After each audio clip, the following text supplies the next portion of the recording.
तो आज भी अगर समाधि का टाइमिंग देखेंगे तो बराबर 7 बजे प्रेयर होती है, और हालांकि 8 बजे मेरे ख्याल से वो खत्म करते हैं, नहीं 7:45 या 8 को भजन। तो बाबा यहाँ महिलाओं के साथ बराबर 7 से 8:30 बजे टाइम बिताते थे शाम को। Otherwise, he would brook no disturbances. Once, when Rano entered Baba's room to deliver a message while he was engaged in one of his partial fasts, he told her emphatically, "When I am having my meal, you are not to walk in on me like this." पर बाकी समय में बाबा थोड़ा भी disturbance पसंद नहीं करते थे। एक बार बाबा जो उनका पार्शल मील मतलब दिन में एक ही बार जो भी कुछ थोड़ा सा खा रहे थे, बाबा अपनी रूम में बैठ करके, और धड़ाम से एकदम अंदर घुस गई राणो गेली और अपनी बात शुरू की। तो बाबा ने जोर दे करके कहा कि मैं जब मेरा खाना खा रहा हूँ इस तरह से अंदर नहीं घुसाना। I will not attend to anything when I am having my food. जब मैं मेरा खाना खा रहा हूँ तो मैं कुछ भी अटेंड नहीं करूँगा। Rano apologized and left, but it did not escape her notice that when one of the men went in few minutes later to tell Baba that a new must had arrived, he immediately stopped eating and went to meet the must. तो राणो गेली को बाबा ने भगा दिया कि मुझे इस तरह से खाने में डिस्टर्ब मत करो और मैं नहीं करूँगा। तो वो सॉरी करके बेचारी बाहर आ गई। कुछ ही मिनटों के अंदर एक मनुष्य मतलब पुरुष मंडली में से कोई अंदर घुस गया, जब बाबा खाना ही खा रहे थे अभी भी, और उसने बताया कि कोई मस्त आया है। तो बाबा अपना खाना छोड़कर तुरंत भाग गए। तभी उसी समय कुछ ही मिनटों में, मतलब जो ये रीति है कि मस्त के लिए सब कुछ बाबा के लिए मस्त सर आंखों पर थे। बाबा कहते थे वो मेरे प्रिय है, और वो बाबा को प्रिय थे इसलिए मंडलीजन को भी प्रिय थे। Nothing was more essential to Baba work than his attendance to the God intoxicated. It was lovely, Kitty wrote, when he was fasting and working with the must, adding, all these acts are of significance, we just cannot understand them. तो बाबा के कार्य में मस्तों के ऊपर मस्तों को attend करना, इससे बढ़िया कुछ भी नहीं था बाबा के लिए। और किटी कहती है कि इस प्रकार से बाबा को देखना बड़ा सुंदर लगता था कि वो बाबा के साथ कार्य करते थे, और इसका इतना महत्व है लेकिन हम उसको पूरी तरह से नहीं समझ सकते। Chanji called Baba's most work in Bangalore a divine drama enacted in a quiet corner of his abode and the must ashram that he established there, a nursing home for rare souls who are dazed and stranded somewhere in the higher planes, a unique spiritual laboratory for Baba's universal work. तो ये बाबा के मस्त आश्रम का बहुत सुंदर वर्णन donkey ने अपनी डायरी में किया है।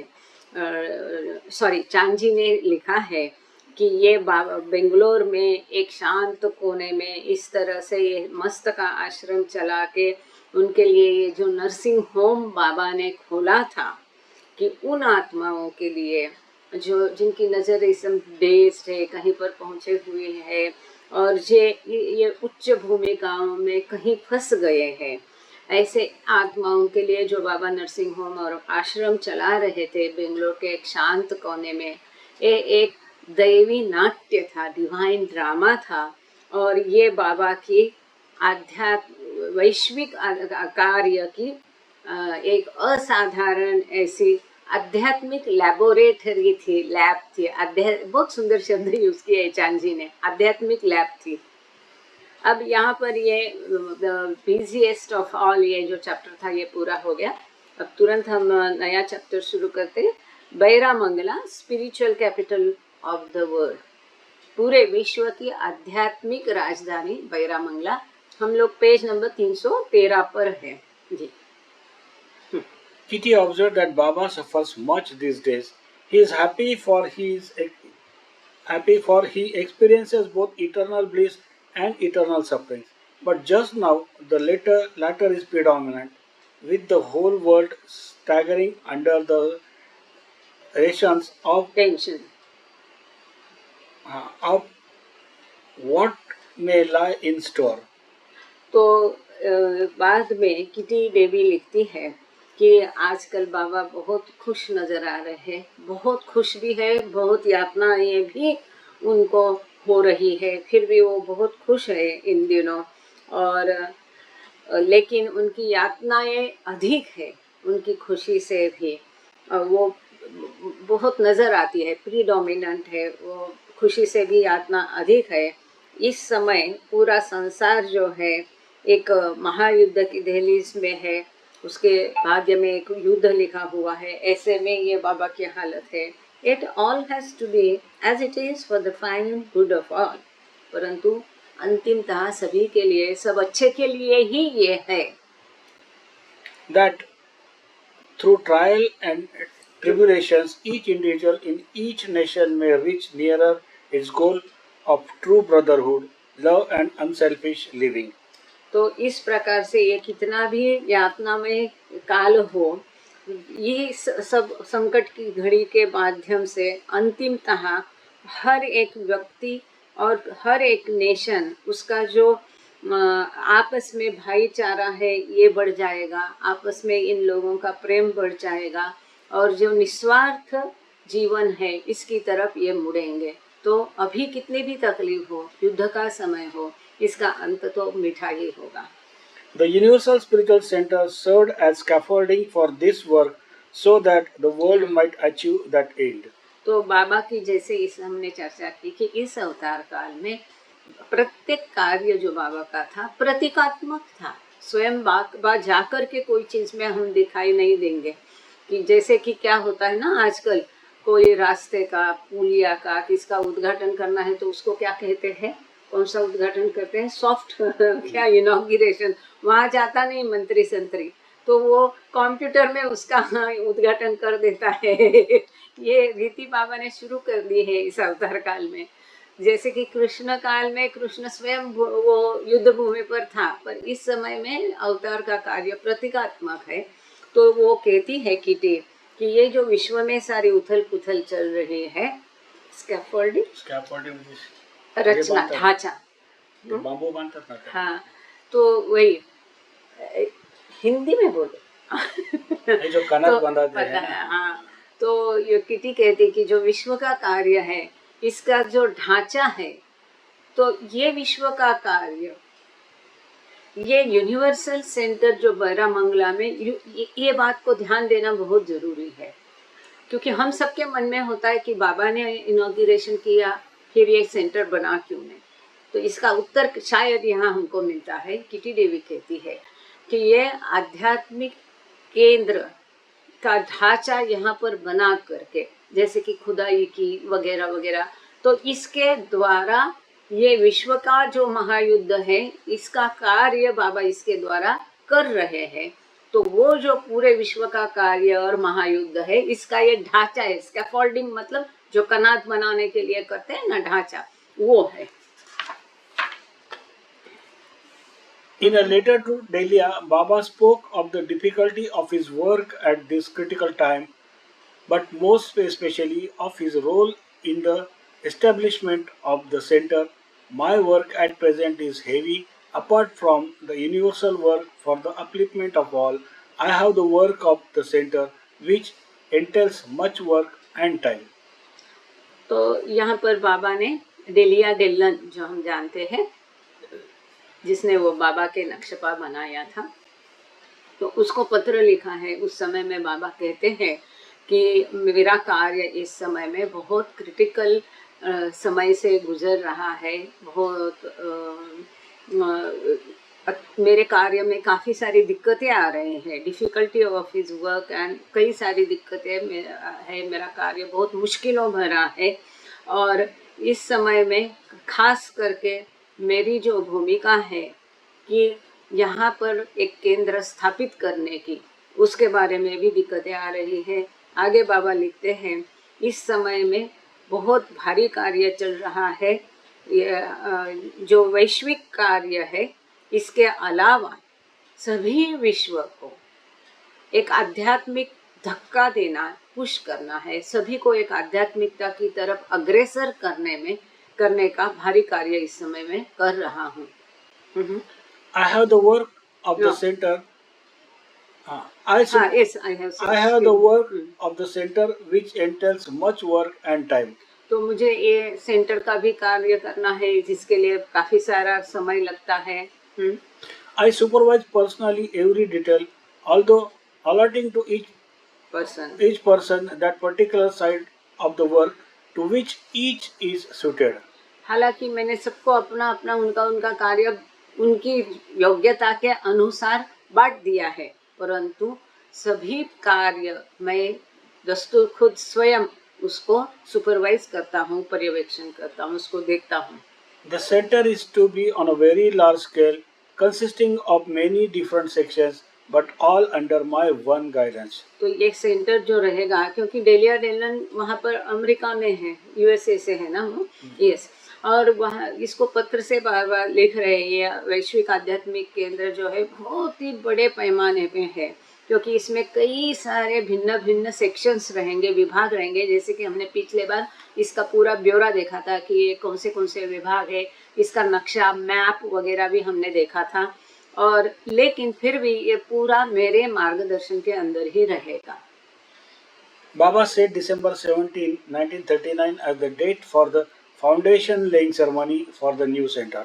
तो सेंटर का जो भूमि पूजन है वो बाबा ने 17 दिसंबर 1939 को तारीख उसकी फिक्स कर दी थी। On Thursday, November 2, Doctors Gani and Deshmukh along with Norina presented a lecture in Mysore to promote Baba's plans and extend invitations to event.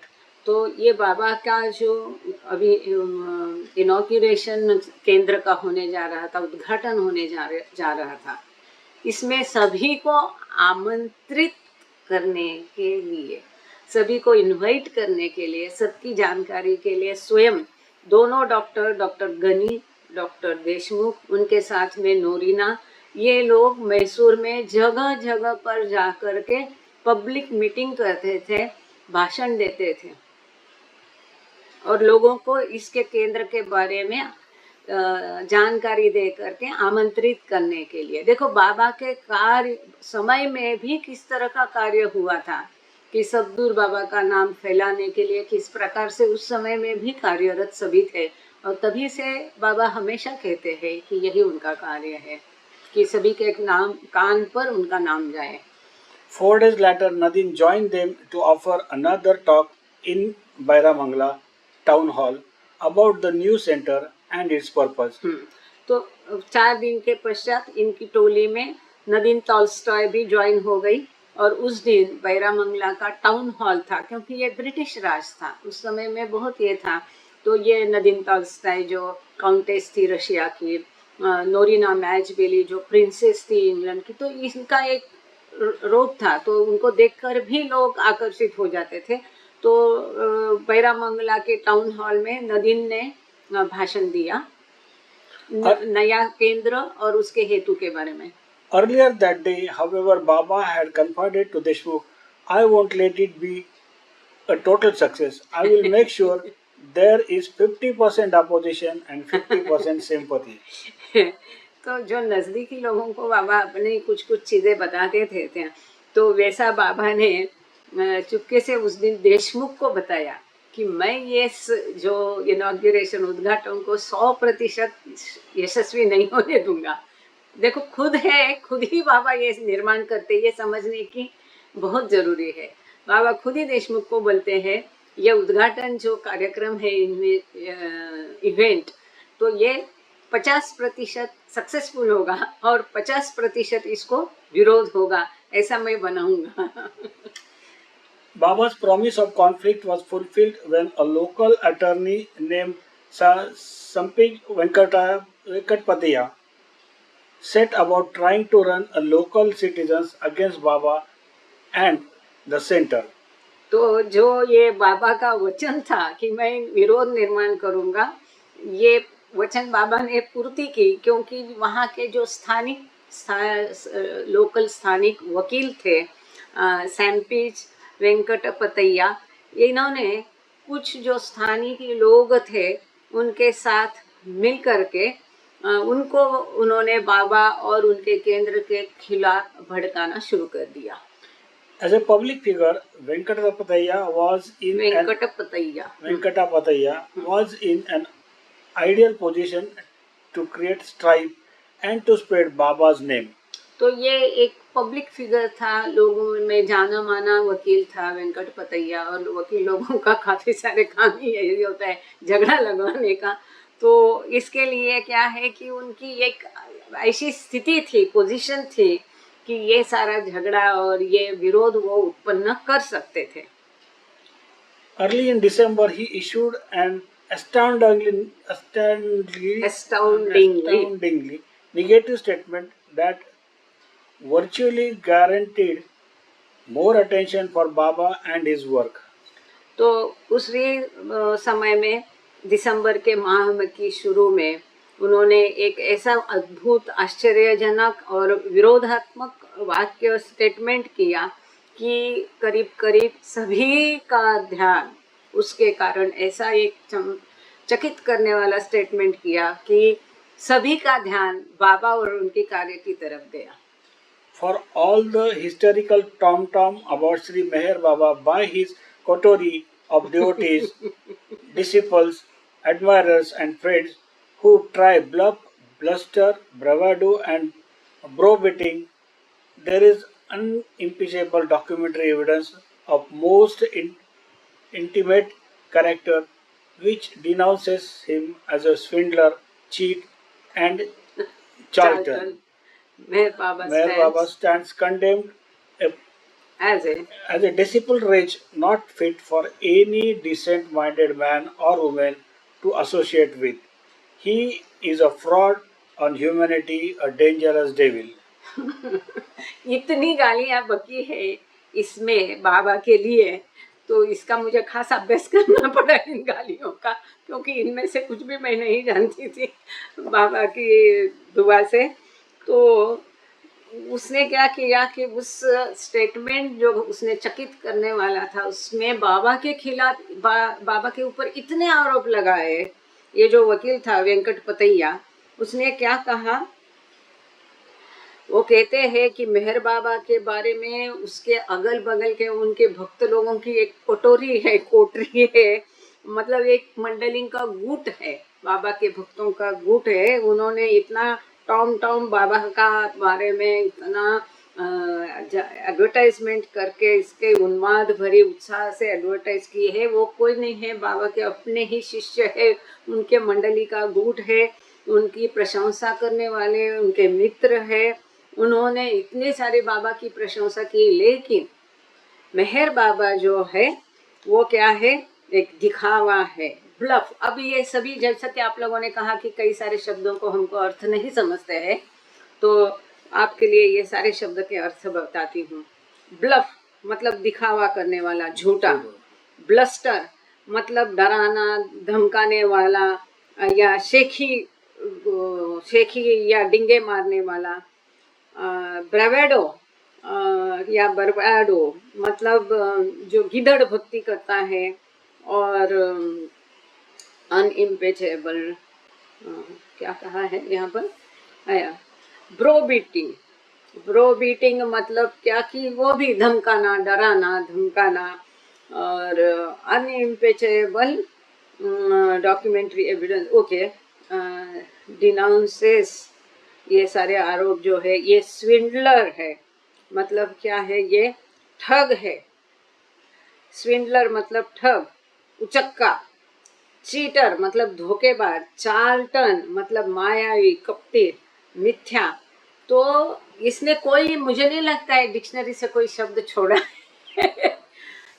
उसने आरोप किए कि ये बाबा के अगल बगल के लोग बाबा की झूठी प्रशंसा करते हैं। वास्तव में बाबा एक फ्रॉड है, एक कपटी है, धोखेबाज है, एक ठग है, उचक्का है, धोखा देने वाला है, ये सब दिखावा है, झूठा है। बाबा क्या है, डराते हैं, धमकाते हैं, ऐसी बाबा की शेखी ये लोग डिंगे मारते हैं और गीदड़ भक्ति बाबा की करते हैं, वो डराते हैं, धमकाते हैं। तो इसमें ऐसा बाबा ऐसे है ऐसा दिखाने वाले मेरे पास डॉक्यूमेंट्री सबूत है, मेरे पास फिल्म है कि बाबा ऐसे है। तो वो भी कैसी, ऐसी अनइम्पेचेबल, मतलब निस्संदेह डॉक्यूमेंट्री है मेरे पास कि ऐसे बाबा है, ऐसा दिखा। अब ऐसे में कोई दिखाता नहीं, खाली बोलते मेरे पास सबूत है, सबूत है, सबूत है। तो वो कहता कि इस तरह से बाबा की वो उनका जो गुट है मंडली का, वो तारीफ करते, लेकिन बाबा ऐसे ऐसे ऐसे है of a most intimate character which denounces him as a swindler. तो वो कहते हैं कि वो वही सब आरोप लगाए उन्होंने बाबा पर कि चीटर है, चार्लटन है, और इसके लिए मेहर बाबा कंडेम्ड है, मतलब निंदनीय है। और इसके आगे वो कहते हैं डेस्पिकेबल रेच, मतलब क्या है, एक तिरस्करणीय है, नीच है क्या मेहर बाबा तिरस्करणीय है, नीच है। Fit for any decent minded, not fit for any, जो डिसेंट जिसका मन है ऐसे कोई भी स्त्री पुरुष के लिए उनके साथ संबंध नहीं रख सकते हैं। ये फ्रॉड है, ये मानवता के ऊपर धब्बा है, मानवता के ऊपर थॉब है, ये बहुत खतरनाक डेविल है। डेविल क्या कहेंगे, राक्षस। ये खतरनाक राक्षस है। मतलब ये पूरी यहाँ पर उसने मेरे ख्याल से शब्दावली भराई है। ये वेंकटपतैया जो है, ऐसे इसने भयानक आरोप उसने किए हैं बाबा के ऊपर। लेकिन ये करने वाले कौन थे वास्तव में, इसको चाबी भरने वाले भी तो बाबा ही थे, क्योंकि बाबा ने पहले ही बोला था कि 50% मैं इसको विरोध निर्माण करूंगा, है कि नहीं।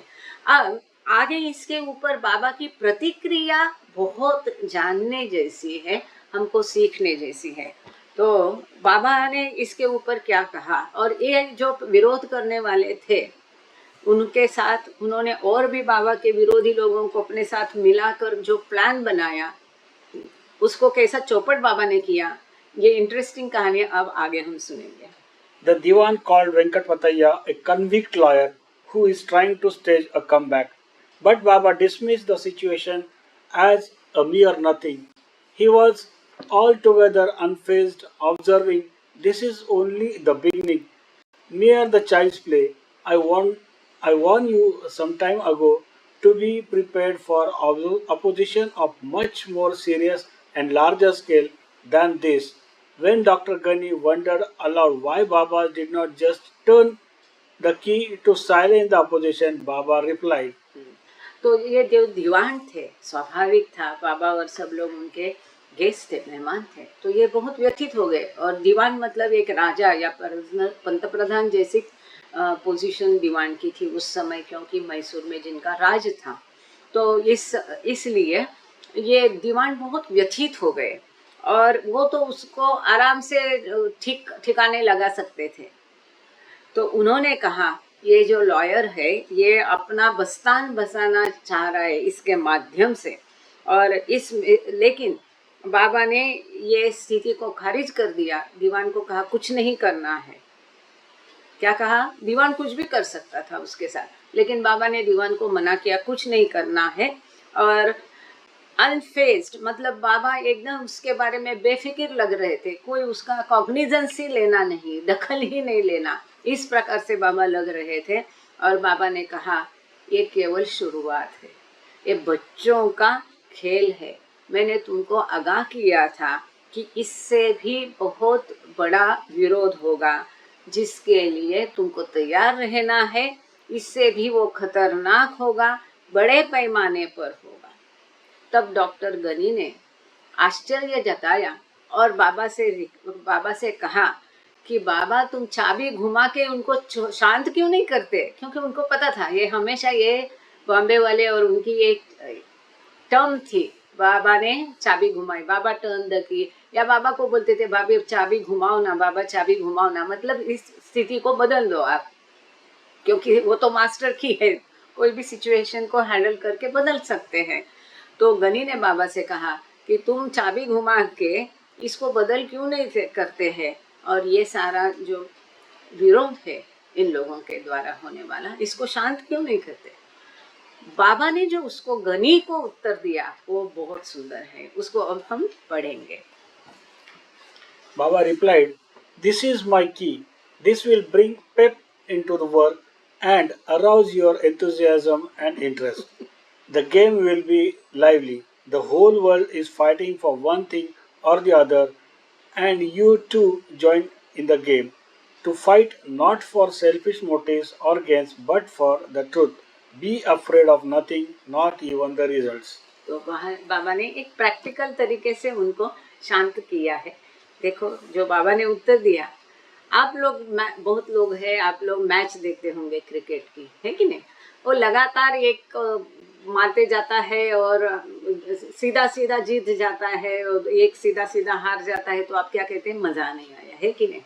जैसा कि अगर एक एक बॉल और एक एक रन के लिए जब तड़पना पड़ता है, कोशिश करनी पड़ती, मेहनत करनी पड़ती, एकदम नर्व टेकिंग रहता है, आंखें सांसें सबकी रुक जाती है, ऐसी जो मैच होती है ना, तो आपको मजा आता है ना मैच देखने में, उत्साहवर्धक होती है। तो बाबा ने उसी प्रकार का यहाँ पर उत्तर दिया गनी को। बाबा कहते यही मेरी चाबी है, ये जो है इससे मेरे कार्य में जोश उत्पन्न होगा, उत्साह होगा, और आप सबका जो इंटरेस्ट है, उत्साह है, ये विरोध बनाए रखेगा। अब जो है ये गेम लाइवली होगा, जिंदा एकदम उत्साहवर्धक ये खेल होगा, और पूरा संसार। अब देखो ये भी एक बाबा का तरीका था कार्य का। जैसे कि युद्ध तो बाबा कोई मौका नहीं छोड़ते थे किसी सिचुएशन को उपयोग करने का अपने वैश्विक कार्य के लिए। वहाँ यहाँ पर विरोध निर्माण करके वहाँ बाबा युद्ध का भी कार्य उसके मार्फत हैंडल करते थे। हमारी नज़र को इतना ही आता है कि क्या बाबा ने विरोध निर्माण किया, क्या बाबा इसको नहीं शांत कर सकते थे क्या, ऐसे नहीं है। इस विरोध के द्वारा वहाँ विश्व के स्तर पर बाबा कुछ अपना कार्य उसके जरिए करते थे।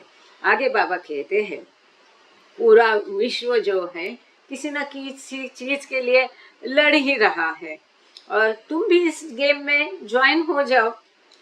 किसके लिए? To fight not for the selfish. ये जो गेम चल रहा है पूरा विश्व किसी न किसी हेतु के लिए लड़ रहा है। अब ये जो लड़ाई है, इन लोग जो विरोध कर रहे हैं, इस लड़ाई में तुम भी कूद जाओ। स्वार्थ के लिए नहीं है, किसी लाभ के लिए नहीं है, परंतु सत्य के लिए। कि सत्य क्या है? कि बाबा ठग है, धोखेबाज है, दूसरों को फंसाने वाले हैं, नहीं है। तो सत्य क्या है? इसका दूसरा यहाँ सत्य, ट्रुथ, मतलब कई बार बाबा ईश्वर के लिए ट्रुथ शब्द उपयोग करते थे।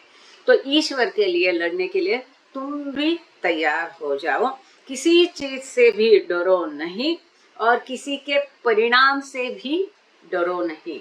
आगे बाबा कहते हैं, How can my work ever be affected by this lying campaign through a press and before the public?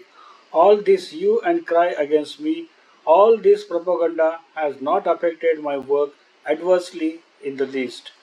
On the contrary, it has brought my name and work into greater prominence by arousing the idle curiosity of people with silly rumors and sensationalism. those complete then Those who come to ridicule me return penitent after seeing me and gathering the true facts.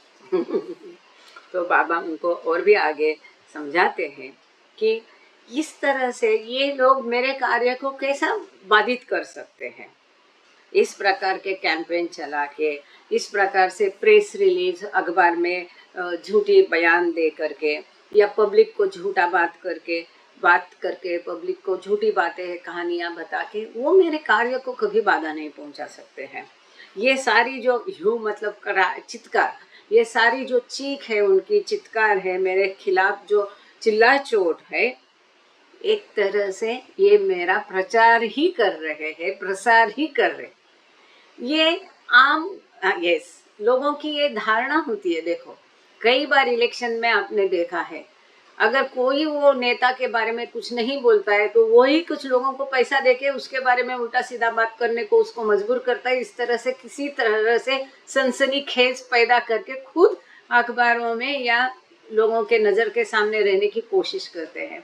तो ये इसी प्रकार से बाबा कहते हैं कि इस प्रकार से मेरा कार्य इनकी चीख चिल्ला चोट से थोड़ा भी बाधित नहीं होगा, उसके ऊपर खराब परिणाम नहीं होगा, बल्कि ये इस प्रकार से चिल्ला चोट कर लोगों की एक साधारण प्रवृत्ति होती है। जहाँ ऐसा सनसनीखेज है, लोग ऐसे कान उभर करके उसको देखेंगे, वहां जाएंगे।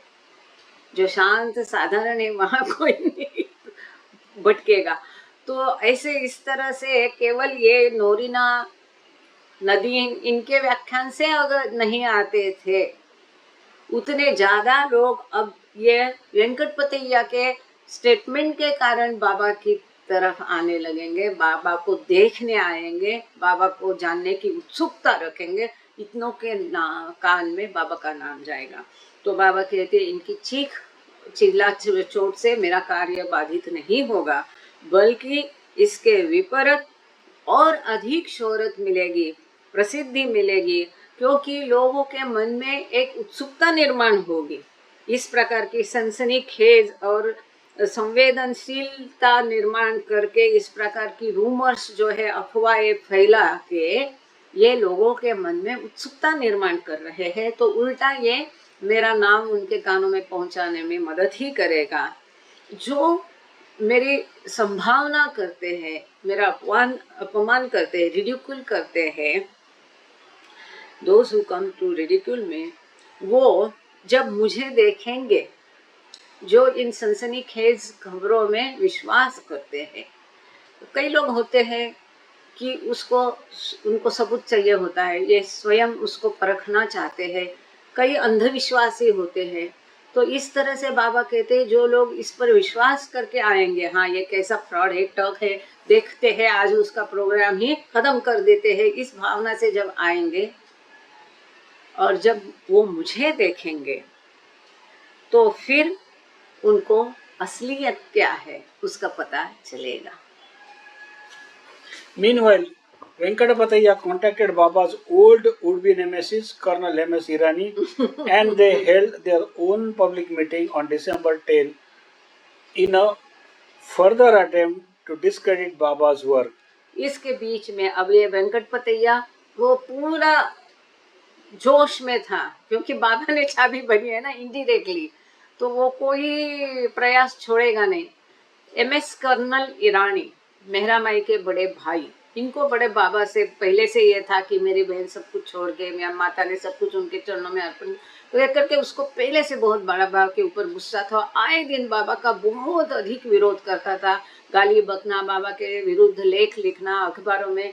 तो ये वेंकटपतैया ने उसको पता लगा कि उसको भी अपनी गेम में शामिल कराया, और उन लोगों ने दोनों ने मिलकर 10 दिसंबर को बाबा के खिलाफ एक प्रचार सभा भी वहां पर ले ली। Doctors Ghani and Deshmukh, again joined by Norina, used the gathering as an opportunity to distribute copies of pamphlet entitled Meher Baba's Raj of Truth, which they had composed and printed in order to address the accusations and counter their influence. तो इन लोगों ने क्या किया था, बाबा के खिलाफ ऐसे ऐसे प्रचार पत्रक, बाबा ठग है, उचक्का है, ऐसा बांटा था। अब doctor Ghani, doctor CD Deshmukh, Norina Matchabelli, इन्होंने मिलके क्या है पम्पलेट बनाए थे, ब्राउचर बनाए थे, मेहर बाबाज राज, बाबा का राज या बाबा का truth, Meher Baba's Raj of truth, Meher Baba का सत्य का राज करके, और इन्होंने इसको प्रिंट कर दिया। और उसमें बाबा के खिलाफ जो भी दावे उन्होंने किए थे उसका सबका खंडन कर दिया, और बाबा का किस प्रकार बाबा है इसके बारे में लिख करके स्पष्ट करके, जो मीटिंग इन लोगों ने बाबा की छीथू करने के लिए लगाई थी, उसी मीटिंग में जा करके स्वयं डॉक्टर CD देशमुख, गनी और नोरीना, इन्होंने ये पॉम्पलेट पब्लिक के बीच में वितरित करना शुरू किया। Chanji called Venkat Patayya's slanderous comments a red rag of publicity came as a shock to some followers, adding that Baba was a modern master for a modern age who needed the publicity to spread his message and to work on an external as well as internal level. तो यहाँ पर चांजी कहते हैं कि वेंकट पतैया जो है इनके जो बाबा के ऊपर आरोप है बहुत ही घिनौने है, निंदनीय है, गुस्सा देने वाले हैं और इस प्रकार से पब्लिकली ये कमेंट बाबा को कर रहे हैं। ये बाबा प्रेमियों के लिए, बाबा के भक्तों के लिए एक धक्का है, शॉक है। और वो आगे कहते हैं कि मेहर बाबा ये आधुनिक युग के आधुनिक गुरु है और इस प्रकार से मैसेज फैलाने की उनको आवश्यकता, who needed the publicity to spread his message and to work on an external as well as जिनको कि अपना कार्य के बारे में और अपने संदेशों का प्रसारण करना बाह्य तरीके से भी कार्य करने के लिए और आंतरिक तरीके से कार्य के लिए आवश्यक है। हाँ, okay. A master who has to work in the civilized age, he concluded, when publicity forms one of the most essential factors to bring into light any new project, must necessarily resort to means which bring him and his work in the know of the public and help him open the way to contact those who need him. तो इस प्रकार से कोई अगर कार्य वो कर रहे हैं, उनका कोई अभियान चल रहा है, तो उसको लोगों की नजर में लाना जरूरी होता है उनके लिए, ताकि जिनको उनकी वास्तव में जरूरी है उन लोगों तक वो पहुंच सके। उनको अपने लिए कोई ये पब्लिसिटी की जरूरत नहीं है, लेकिन जो वास्तव में असली गुरु की खोज में है, आध्यात्मिक पथ पर जाने के लिए तैयार है, आध्यात्मिक पथ पर जिनको आवश्यकता है, उन लोग जो खोज में है असलियत के, उन तक पहुंचने के लिए ये सब पब्लिसिटी की आवश्यकता बाबा को है। Because this is very important. ये सीडी देशमुख का मुद्दा जो है, way to contact those who need him, उनको जरूरत है, दोज हु नीड हिम, जिनको ईश्वर की असली सदगुरु की अवतार की जरूरत है, उन तक पहुंचने का ये एक जरिया है। Early in December, Baba added Donkin to the committee overseeing the planning of the center, which was to have a hospital that the young doctor would oversee. Afterwards, Donkin mused, I wonder how much of this scheme will come to fruition. तो दिसंबर महीने में बाबा ने डॉन्किन को भी उस committee में add कर दिया। हमने देखा कि ये सेंटर के लिए बाबा ने कमेटी स्थापन की थी। बाबा की ये रीति थी, देखो तब लोकशाही शुरू भी नहीं हुई थी, डेमोक्रेसी। तो बाबा का कार्य देखो, जैसे हम देखते हैं किताबों को प्रसिद्ध करना था तो बाबा ने एडिटोरियल कमेटी स्थापन की। ऐसा नहीं है कि मैं कहता हूँ ऐसा ही होना है, इसी तरीके से नहीं है। वहाँ पर भी बाबा दूसरों की, वो स्वयं ईश्वर अवतार होने के बावजूद दूसरों की ओपिनियंस को, मत को प्राधान्य देते थे, उनको अहमियत मतलब देते थे, उनकी हाँ में हाँ मिला देते थे। तो यहाँ पर भी बाबा ने जो वैश्विक आध्यात्मिक केंद्र के लिए समिति स्थापन की थी, उसमें बाबा ने डॉन्किन को भी ऐड कर लिया। और इस क्योंकि यह वैश्विक आध्यात्मिक केंद्र में जैसे हमने देखा कि मैड आश्रम था, मस्त आश्रम था, साथ ही अस्पताल भी था, तो इसके लिए उसको देखभाल करने के लिए कोई यंग डॉक्टर की आवश्यकता थी। इसके पश्चात डॉन्किन कहते हैं, एकदम बराबर वो समझ गए थे बाबा को, वो आश्चर्य व्यक्त करते हैं, वो कहते, इसको ध्यान से सुनना, उसी समय वो डॉन्किन कहते हैं, I wonder how much of this scheme will come to fruition. वो तभी डॉक्टर जान गए थे, देखो कितना मतलब वो ये थे एकदम पक्के बने मतलब कि कितना एडवांस सोल था वो। तभी तो बाबा ने उनको जीवन भर अपने साथ रखा। उसी समय वो कहते हैं कि ये स्कीम फलदायी होगी या होगी पूर्ण, ऐसा मुझे लगता नहीं है। ये एक हिंट है, महत्वपूर्ण, आप सुन रहे हैं। The committee issued invitations to government officials and prominent citizens and placed newspaper announcements inviting the general public. The official invitation read as under मेहर एक मिनट। तो ये जो कमेटी बाबा ने समिति स्थापन की थी वैश्विक आध्यात्मिक केंद्र, आप लोगों को याद होगा वैश्विक आध्यात्मिक केंद्र स्थापन करने की आइडिया बाबा की थी? नहीं थी। किसकी थी? इसके लिए ये नोरीना रानो, ये मार्गारेट, ये बहुत बाबा के, एलिजाबेथ, ये बाबा के पीछे पड़े थे, तो बाबा ने उनके हाँ में हाँ मिलाया था। और इस समिति की जब बाबा ने स्थापना की तो इन समिति ने जो उच्च गवर्नमेंट अधिकारी है और महत्वपूर्ण पब्लिक फिगर है, नागरिक है, स्थानीय लोग है, न्यूज़पेपर है, इनको सबको आमंत्रित किया था इस कार्यक्रम के लिए, उद्घाटन के लिए। साथ ही पेपर में, न्यूज़पेपर में भी इसकी घोषणा की थी, अनाउंसमेंट की थी। पूरा जनरल पब्लिक को वहाँ एकत्रित, आमंत्रित उस समय में किया था। 1939 की साल बात है कि इतने लोगों के तक उस समय बाबा पहुँच गए थे। अब उनमें से कितने आगे चले हैं, कितने के कौन है, हमको तो आज हम पता भी नहीं लगा पाएंगे। आप जो सामने स्क्रीन पर फोटो देख रहे हैं तो इस भीड़ को देखो, कर्सर में घुमा रही हूँ, एक यहाँ से भीड़ पूरी इतनी फैली है, हमको तो इतना ही हिस्सा दिख रहा है। इतना हिस्सा में भी आप देखो 1 2 15 20 तो लाइन है। इतनी सारी भीड़ वहाँ पर उस समय एकत्रित हो गई थी।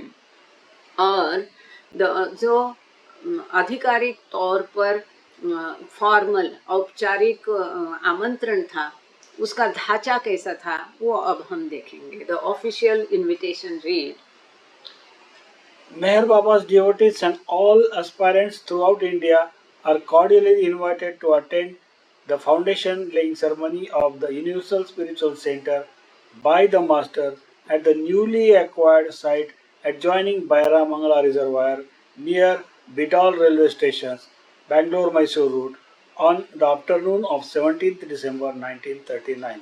तो मेहर बाबा के सभी शिष्यगण और बाकी जितने भी साधक हैं, एस्पायरेंट भक्तगण है, जो ईश्वर प्रेमी है पूरे भारत में, इनको सबको प्रेम से, आदर से ये जो भूमि पूजन समारंभ या उद्घाटन समारंभ है वैश्विक आध्यात्मिक केंद्र का होने जा रहा है, मेहर बाबा के हाथों से, बाय द मास्टर, गुरु मेहर बाबा के हाथों से बैरा मंगला में होने जा रहा है। वहाँ सभी को आमंत्रित, प्रेम से आमंत्रित किया जाता है।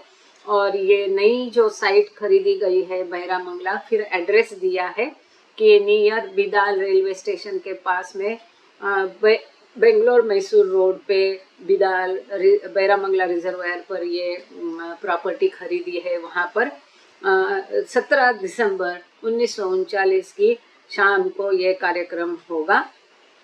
For details of the program etc. please write to the Meher Baba Universal Spiritual Center Committee, 4 Palace Road, Bangalore। तो उन्होंने कहा कि इस विषय में और अधिक जानकारी प्राप्त करने के लिए उन्होंने कमेटी को आप लिख सकते हैं। कमेटी का एड्रेस दिया 4 पैलेस रोड, बेंगलोर। अभी मणि है क्या, ये पैलेस रोड मतलब ये लिंक ही है कि दूसरा कोई एड्रेस है वो बताना। हाँ, मणि या मेहर कृष्णा अगर हाजिर है इसमें, या कोई भी अगर बेंगलोर वाला है, कि whether this 4 palace road Bangalore ये लिंक्स का ही एड्रेस है कि कोई और जगह है, ये जरा बताइए हमको। आगे चलते हैं, चार्ट में डाल दीजिए। Everyone in the ashram became caught up in the excitement of the event. गायमई had given Shri, तो आश्रम में हर कोई एकदम अभी जैसे हाई इसमें था, और इस प्रकार का जो उत्साह है बाबा कहते हैं, इस प्रकार की एक्साइटमेंट है, इस प्रकार का जो बाबा का एक खास लेक्चर हमने पढ़ा है क्रिएशन एंड कॉजेज में, बीन्स में भी, कि ये जो आवेग होता है, जैसे कि आप गणपति बापा का इसमें देखते हैं, इस जोश में लोग होते हैं, ये जोश से जो प्रेरणा मिलती है ये भी महत्वपूर्ण है, बल्कि आध्यात्मिक प्रगति में बहुत महत्वपूर्ण है। वो आवेग कभी कम नहीं होना चाहिए, उसको बढ़ाते रहना है।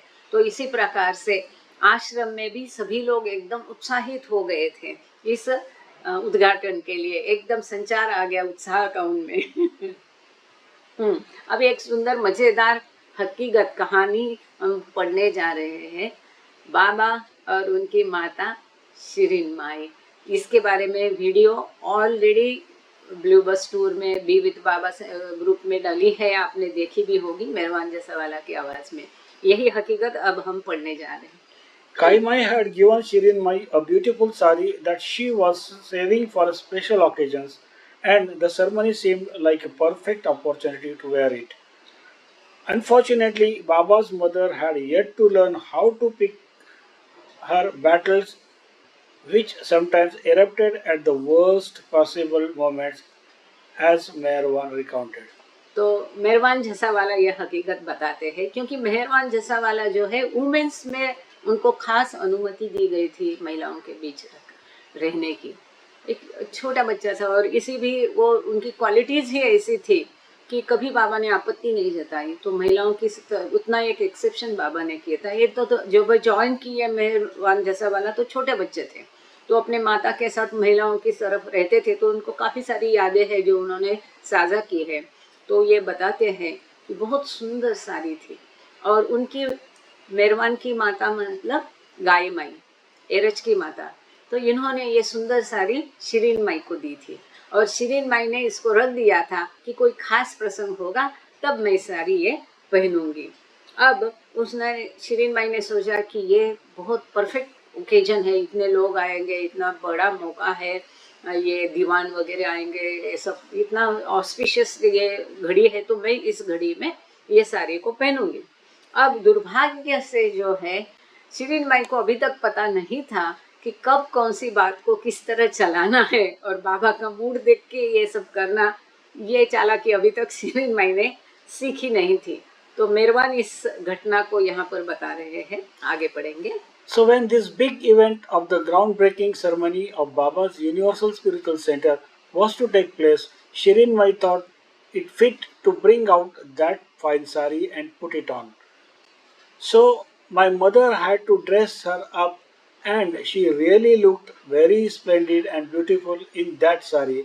Meanwhile, Baba came along in the great hurry and says, "Mother, are you ready?" She suddenly, Baba sees her all dressed up. He says, "Mother, what is this?" एक मिनट रुकिए।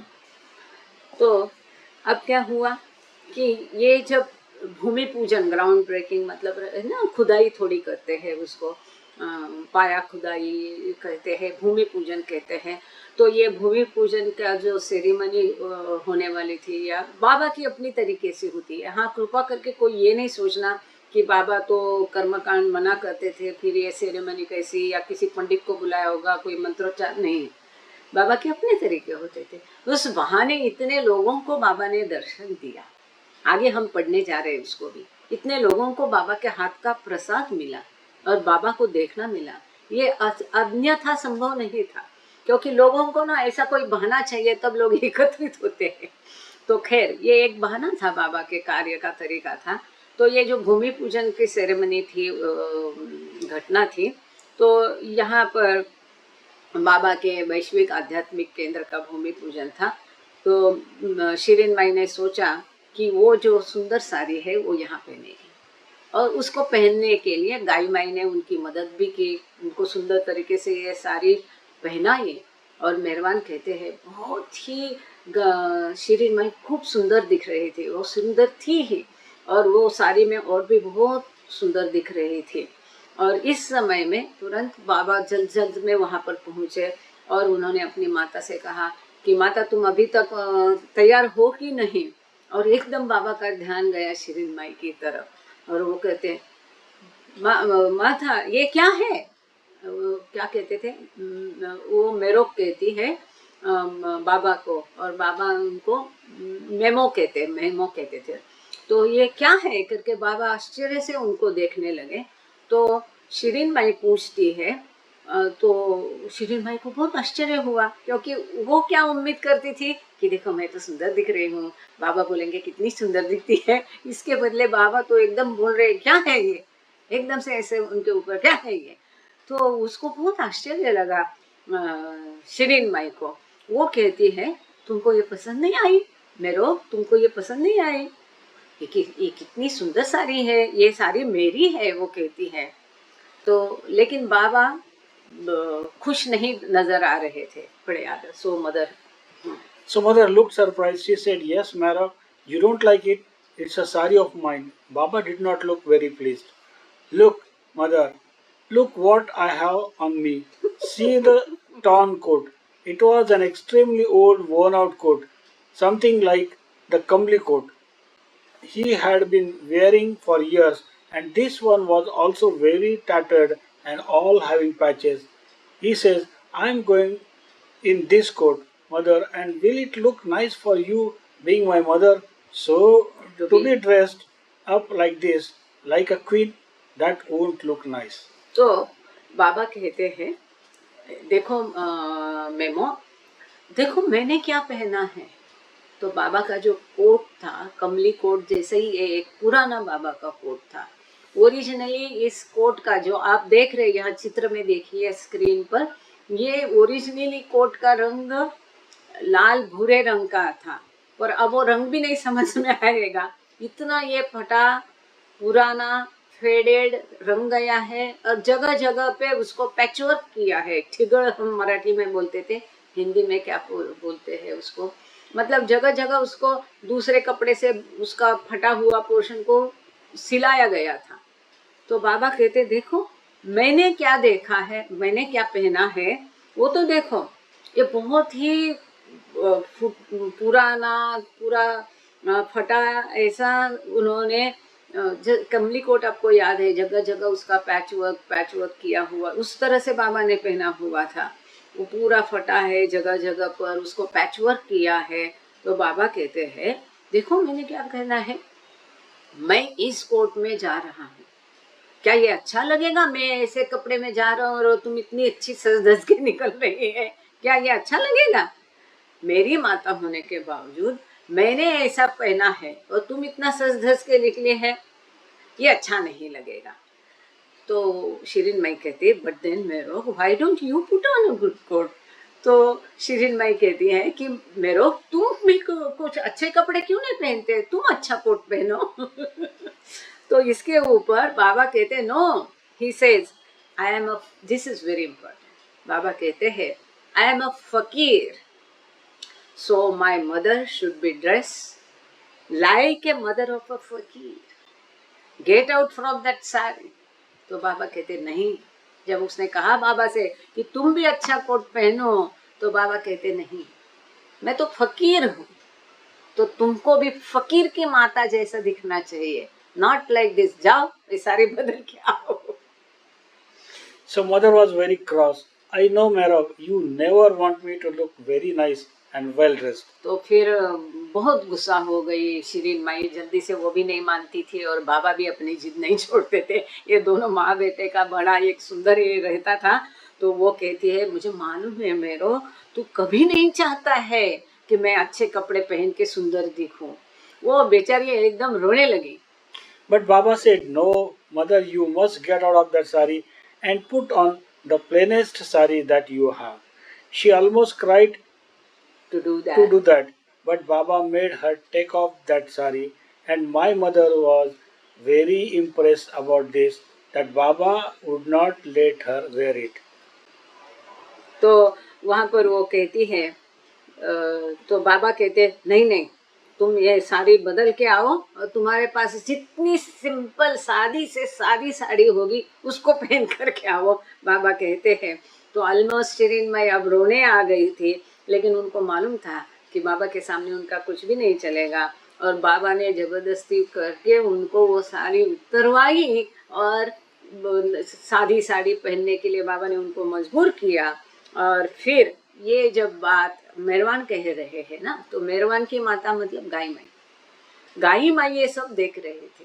तो वो बहुत प्रभावित हो गई बाबा की इन सब बातों से, कि ये बाबा इस तरह से इतना सज धज के, पहले से उनको मन में था कि बाबा को ये अच्छा नहीं लगेगा, और जो इस तरह से बाबा ने उनको साड़ी वो बदलने के लिए कहा और सादी साड़ी पहनने के लिए कहा, इस बात से गाई माई बहुत प्रभावित हो गई. Baba would get around Shirin Mai in his own ways, cajoling, coaxing, showing pleasure or displeasure, and somehow making her follow Baba's instructions or his wishes. and she would obey. तो इस तरह से बाबा को पता था कि अपनी माता को कैसा मनाने का। किसी तरह से कभी बाबा उसको समझा बुझा कर, कभी अपनी पसंदगी नापसंदगी, खुशी ना खुशी जता करके किसी तरह से बाबा अपनी सूचनाओं का पालन उनसे करवाते थे। और अपनी जो इच्छाएं है वो उसका पालन वो माता उनकी कैसे करेगी वो देखते थे। एक बार बाबा ने स्वयं कहा है कि इस तरह से मेरी आज्ञा का उल्लंघन करने का पाप करने से मैंने तुमको बचाया है। तो यहाँ माता और बेटे का रिश्ता नहीं, परंतु एक ईश्वर और एक सोल का रिश्ता यहाँ पर होता है। यहाँ पर एक फुट नोट है, उसको पढ़ के आगे जाएंगे।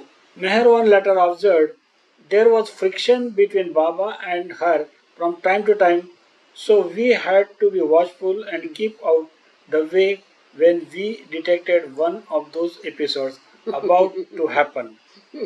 मेहमान कहते हैं ये दोनों माँ बेटे में जब भी शिरीन मई आने वाली होगी आश्रम में तो सब एकदम डर जाते थे, चिंतित होते थे, क्योंकि माहौल थोड़ा बदल जाता था। और इन दोनों माँ बेटे का हमेशा ये झगड़ा चलता था। तो मेहरबान कहते थे हम बहुत ध्यान से इस झगड़े से अपने आप को दूर रखते थे, क्योंकि बाबा का मूड अगर बदल गया तो ये भी इसमें चपेट में आ गए। तो ये लोग एकदम ना किसी की साइड लेते थे ना कुछ कहते थे, एकदम हम लोग उस समय शांत स्तब्ध रहते थे, इससे दूर रहते थे, अपने आप को हम ध्यान देते थे और ऐसे कोई प्रसंग नहीं निर्माण होया, अगर होता है तो उससे अपने आप को वो दूर रखते थे। So this is from my life with Meher Baba, the avatar of the age. हाँ, अपने पास ये भी है, बाद में हम ये किताब लेंगे जो बहुत सुंदर किताब है मेहरवान की, कि इस युग के अवतार के साथ मेरा जीवन, ऐसा किताब है, उसमें से ये उतारा गया है। आगे चलते, page number 318। The ceremony was to begin at 4:30 p.m. Earlier that afternoon, Elizabeth had driven Baba to Bairamangla in her buick, along with Kaka, Jalbai, Norina and Nadine. Donkin made 50-mile round trips back and forth in the bus until he had delivered the remaining men as well as the rest of the Westerners to the grounds. तो इस प्रकार से ये जो समारंभ है ये 4:30 बजे शाम को शुरू होने वाला था, लेकिन उस शाम को एलिजाबेथ अपनी कार में, जो ग्रे कलर की सीडान कार के बारे में हमने पहले पढ़ चुके हैं, तो उसमें बाबा को ड्राइव करके बैरामंगला लेके गई एलिजाबेथ। उनके साथ ही बाबा की गाड़ी कभी भी खचाखच भरी होती थी 4 की कैपेसिटी है तो 5 आएंगे, 20 की कैपेसिटी है तो उस बस में बाबा 30 को बिठाएंगे, 4 लोग आएंगे बोल के बाबा 12-15 लोगों को खाना के लिए लेके जाते थे। ये बाबा की खासियत है। तो वहाँ पर उनके साथ में जी काका बारिया थे, जाल भाई मतलब बाबा के भाई भी थे कार में, नोरिना मैचपेली भी थे, नदीन टॉल्स्टाय भी थी, बाबा थे, एलिजाबेथ थी, इतने लोग थे।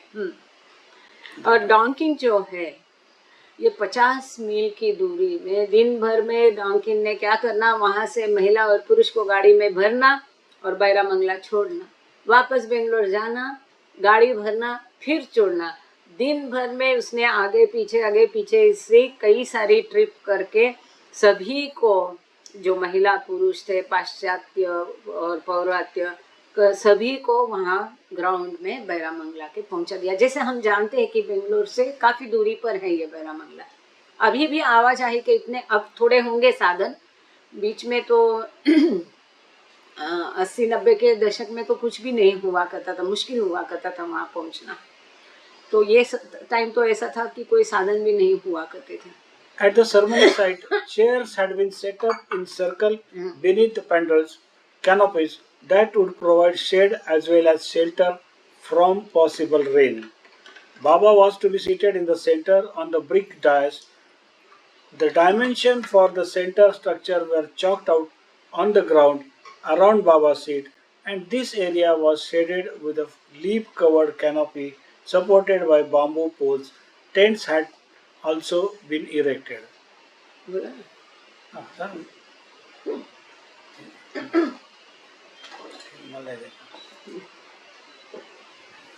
तो जहाँ पर ये समारंभ होने वाला था वहाँ पर कुर्सियाँ लगाई गई थी ऐसे गोलाकार तरीके से, पंडाल बनाया गया था ताकि अगर बारिश होती है तो उससे बचे, अगर धूप है उससे बचे। और इस प्रकार से कैनोपॉय मतलब क्या कहेंगे, पंडाल बनाया था। और उससे जो है छांव थी और एक शेल्टर था। और बाबा के लिए मध्य केंद्र स्थानीय एक ईंटों का एक प्लेटफॉर्म जैसा बनाया था बैठने के लिए। और जो है ये सेंट्रल स्ट्रक्चर कैसा होगा, उसके डायमेंशंस क्या होगी, जे हम आज देख रहे हैं कि पांचों सदगुरु की बाबा ने रूम बनाई है, अपनी रूम भी बनाई है जो मध्य में स्थित है। तो ये सब उसमें चॉक आउट हुआ था कहाँ क्या बनाना है। उस तरह से उद्घाटन का भी, भूमि पूजन का भी अरेंजमेंट उसी तरह से की थी कि बाबा की सीट के बगल में पूरा क्या क्या कहा था, इस तरीके से उसको पूरा अरेंजमेंट किया था।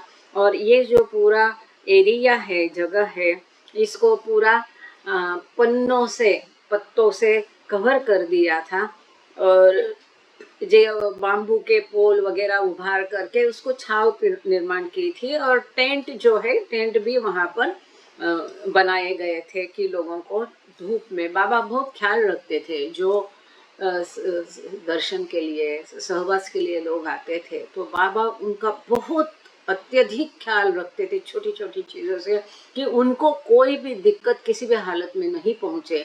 इस प्रकार बाबा ध्यान उनका रखते थे। Placed on the brick dais was a polished grey granite foundation seat that Papa had designed for the occasion. The sides of the seat were inscribed Foundation Seat of Meher Baba Universal Spiritual Center 1712-39, and the letters were painted gold. Unfortunately, the seat, which measured about 2 feet 6 inches high and 2 feet 6 inches square, was a little smaller than what everyone had expected, provoking displeasure from many of the male mandali the night before. the night तो before. ये जो आप देख रहे photo में, ये जो देख रहे हैं ना, और चौथरा अभी भी वहाँ रखा है। ये खास इस प्रसंग के लिए इन्होंने बाबा के लिए आसन बनवाया था। लेकिन ये जैसे आप देखते एक ग्रेनाइट में बना है, ग्रेनाइट स्टोन में, और 2 फीट 6 इंच की उसकी चौड़ाई लंबाई, मतलब एक चौकोन में उन्होंने पापा ने खास बनवाया। लेकिन जब उसको देखा मंडली ने पहली रात को, तो वो बिल्कुल नाराज हो गए कि इतना साधारण आसन बाबा के लिए क्यों बनवाया। उनको सोच रहे थे कि ये बहुत अच्छा कुछ आसन बाबा के लिए बनाए होंगे। इन्होंने बनवाया, बट बिल्कुल उनको लगा कि एक बिल्कुल सादा पद्धति का यह है। इसके ऊपर सोने के अक्षर में ये लिखा गया था कि वैश्विक आध्यात्मिक केंद्र के फाउंडेशन या उद्घाटन समारोह के लिए मेहर बाबा का आसन, ऐसा इसमें लिखा गया था। उसमें तारीख डली थी 17 दिसंबर 1939। और सही में जब मैंने ये कुछ पढ़ा नहीं था, और पहली बार कई वर्षों पहले, मतलब 88 89 में, कभी नहीं, बिफोर 90s हम लोग गए थे, तब जब हमने इसको देखा तो मेरा भी विश्वास नहीं हुआ कि ये बाबा का आसन कैसे हो सकता है। एनीवे, तो इसी प्रकार से मंडली जन ने अपनी नाराजगी दिखाई कि ये क्या आसन बनाया, इतना छोटा सा कैसे बनाया। तो ये बिल्कुल ग्रे कलर का, करड़े रंग का था, और ग्रेनाइट स्टोन में इस समय के लिए खास बाबा के लिए पप्पा जसावाला ने उसको बनवाया था। Arrangements had been made to transport attendees in hired buses from Bangalore and the cantonment to the site, and just as Baba had predicted, the negative press generated by Venkat Pataya and the colonel only served to drive the demand for invitation. तो जो लोग, ऐसा नहीं कि हवा में छोड़ दिया, तो शहर से, कैंटोनमेंट एरिया से जो भी लोग बाबा के इस कार्यक्रम के लिए आने वाले थे, तो उनको लाने की सुविधा की थी। उनको बसों के द्वारा इस साइट पे लाने की व्यवस्था की थी। और जैसा कि बाबा ने जाहिर किया था, प्रेडिक्ट किया था, अनुमान लगाया था कि वेंकट पतैया के जो निगेटिव सारे पम्पलेट और भाषण थे, इसकी वजह से उल्टा ये और अच्छा प्रसार और प्रचार होगा। तो वैसा ही हुआ कि उसके कारण बल्कि ज़्यादा लोग आए, और कई लोग आने के कारण इनविटेशन जो है वहाँ पर कार्ड और पत्रिका जो इनविटेशन है एंट्री टोकन दिया जा रहा था वो कम पड़ गए, उसकी ज़्यादा ज़रूरत उसकी डिमांड ज़्यादा निर्माण हो गई। The first run of 500 tickets had been exhausted in 3 days and as many more added. तो पहले 3 दिन में ही टिकट दिए जा रहे थे, पैसा लेकर के नहीं, वो यहाँ ये नहीं है, लेकिन एंट्री के लिए जैसे अभी हम टोकन कहते हैं ना अमर तिथि के समय में, तो उस प्रकार का टोकन या टिकट दिया जा रहा था। पहले 3 दिन में ही 500 टिकट खत्म हो गए थे और बहुत मांग थी टिकट के लिए, एकदम ज़्यादा मांग उभर आई थी और इसका कारण वो वेंकटपतैया का निगेटिव कैंपेन भी कारण था। और करीब करीब बेंगलोर से 1000 लोगों की उम्मीद थी आने की। At 2 o'clock on the afternoon of the ceremony, 50 buses began to load, departing the city half an hour later, accompanied by private cars carrying government officials. तो 2 बजे से ही कार्यक्रम 4:30 को था, लेकिन शहर से पहले ही 2 बजे 50 बसें निकल गई थी। अब कुछ नहीं तो भी 30-40 लोग होते हैं एक बस में, तो वहाँ से 50 बसेस निकल गई। उसके साथ है कई सारे लोग जो है अपनी अपनी प्राइवेट, मतलब क्योंकि उच्चभ्रू समय उस समय ब्रिटिशों का ज़माना था, दीवान का ज़माना था, तो प्राइवेट कार भी लोग अपनी निकाल करके जो आ रहे थे। साथ में जो सरकारी अधिकारी है वो भी अपनी वाहनों में आ रहे थे। In addition to those arriving by bus and car, 2000 local villagers came on foot. देखो 2000 जो आसपास के देहात से लोग हैं पैदल वहां पर आए। ये होता है प्रेम। और किसको बाबा अधिक मिले होंगे? वो जो पैदल आए क्योंकि बाबा हमेशा उनके साथ रहते हैं। तो ये जो बसें आई, कारें आई, इसके अलावा एडिशनल 2000 बसें 2000 देहाती पैदल आ गए। In all, over 4,000 people attended the ceremony, which Chanji called a spiritual unity of brotherhood of humanity, a prelude to the immense activities and movements that place will have in future to witness. तो ये बहुत महत्वपूर्ण है कि चांजी ने बहुत सुंदर तरीके से उसको बताया।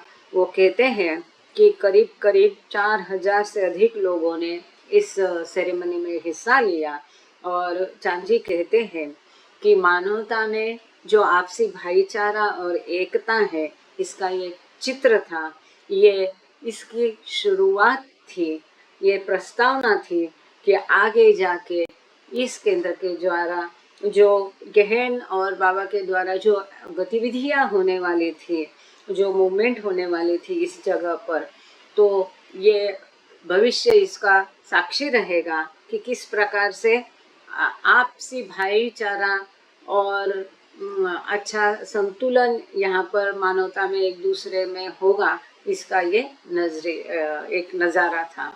आगे पेज नंबर 319। अब इस फोटो के बारे में, यहाँ इस पेज पर ये फोटो है तो इसको पढ़ लेते हैं। तो इस फोटो के बारे में लिखा है, Baba at the foundation laying ceremony of December 17, Pappa Jessawala holds the 7 metal spade। तो ये हाथ में जो आप कर्सर दिख रहा है ना, मेरा ये बाण जैसा कर्सर है, तो इसको मैं दिखा रही, ये जो है ये पप्पा जैसावाला के हाथ में ये फावड़ा है, ये 7 धातुओं से बना हुआ है। इसकी जानकारी अब हम पढ़ने जा रहे हैं। तो ये जो भूमि पूजन का समारोह की साइट पर बाबा और ये है। आगे चलते। Donkin captured the festive atmosphere that pervaded the event. All was very gay with leaves, flags, and flowers. Baba was dressed in a very old, very patched coat that must once have been a sort of brick red, but it suits him and looked good. तो यहाँ पर डॉन्किन ने भी वर्णन किया है। वो कहते हैं एकदम त्योहार जो का वातावरण था, पूरा जो है बहुत आनंदी ऐसा माहौल था, सारी जगह फूल पत्तियाँ बहुत सुंदर लग रहा था, एक प्रसन्न वातावरण रहता है इस प्रकार का उसमें। और सभी जो है बाबा अपने एक बहुत पुराने सब पैच पैच को क्या कहते हैं, हम मराठी में उसको ठिगड़ कहते हैं। जब कपड़ा फट जाता है तो ये फटा पोर्शन बहुत बड़ा होता है, तो दूसरा कपड़ा वहां पर सिला के उसको ये कर देते हैं, है ना, उसको पैच वर्क कहते हैं। हिंदी में कोई लिख दे कृपा करके चैट में कि हिंदी में पैच वर्क को क्या कहते हैं। तो इस प्रकार का पूरा बाबा का ये कोट जैसा हम देख रहे कि कोट यूजुअली ढीला होता है। पेगन, थैंक यू। पेमन, पेमन कहाँ है क्या, पेमन, अच्छा। तो ये रफ्फू, हाँ रफ्फू भी कहते हैं, पैबंद कहते हैं, थैंक यू। तो ये बाबा का कोट जैसे देखते हैं कि कितना जैसा कभी का बाबा का पुराना होगा, टाइट भी लग रहा है। तो ये कई सारे रफ्फू किया हुआ ये बाबा का कोट था, बहुत पुराना था, सभी जगह उसको रफ्फू किया। आजकल तो कोई रफ्फू वाले कपड़े पहन के भी नहीं जाएगा, है कि नहीं। तो लेकिन बाबा को कोई परवाह नहीं थी, बाबा ने पहले कहा मैं फकीर हूँ। तो बाबा की अपनी रीति थी, अपना एक ये था। तो डॉकिन कहते हैं कि किसी जमाने में होगा इस कोट का कलर शायद लाल रंग का, लाल भूरे रंग का होगा, परंतु वो भी बाबा को सूट करता है। बाबा इसने भी बहुत सुंदर लग रहे हैं। Kirtan was sung and a village band played in the background as Baba approached the dais. तो वहाँ पर भजन हुआ और विलेज का जो रहता है ना डैंग डैंग, वो बैंड बजाया गया। जैसे बाबा डायस की तरफ आ रहे थे तो वो हरिराम का नहीं था, लेकिन कोई दूसरा बाजा वहाँ पर था, वो बजाया गया। Papa opened the event by garlanding Baba. तो पप्पा जसावाला ने इस इवेंट का, इस समारंभ की शुरुआत बाबा को माला पहना के पप्पा जसावाला ने की। Resplendent as always, despite the well-worn coat. तो बाबा बहुत सुंदर दिख रहे थे, बहुत तेजस्वी दिख रहे थे, हालांकि उनका पूरा फटा हुआ कोट था, फिर भी बाबा बहुत सुंदर दिख रहे थे। After a poetry recitations and several speeches, Dr. Ghani took the stage to talk about the 7 metal spade composed of silver, pewter is a copper and tin alloy, aluminum, zinc, copper, lead and iron, which had been specially made for the ceremony by a local craftsman. तो थोड़े से कुछ गीत गायन हो गया, कई सारे भाषण हो गए। इसके बाद में डॉक्टर गनी स्टेज पर आए, उन्होंने ये सप्त धातु से बना जो फावड़ा है उसकी जानकारी देना शुरू किया। ये कौन से धातु इस फावड़े में थे, सप्त धातु। तो चांदी था, जस्ता था, जस्ता मतलब जो कि तांबा और पत्रे का जो एकत्र करके एक एलॉय होता है, दोनों का एकत्रीकरण से जस्ता था। और एल्यूमिनियम था और जस्ता था और तांबा था और लीड था, तो और लोहा था। ऐसे सप्त धातु से ये फावड़ा बनाया था, जो कि इस कार्यक्रम के लिए खास स्थानीय कारागिर से बनाया था। Papa had led Baba to the foundation. Papa then led Baba to the foundation chair, where Baba seated himself and used the spade to turn over a small amount of soil. When he withdrew the spade, devotees rushed forward to scoop up a handful of the dirt.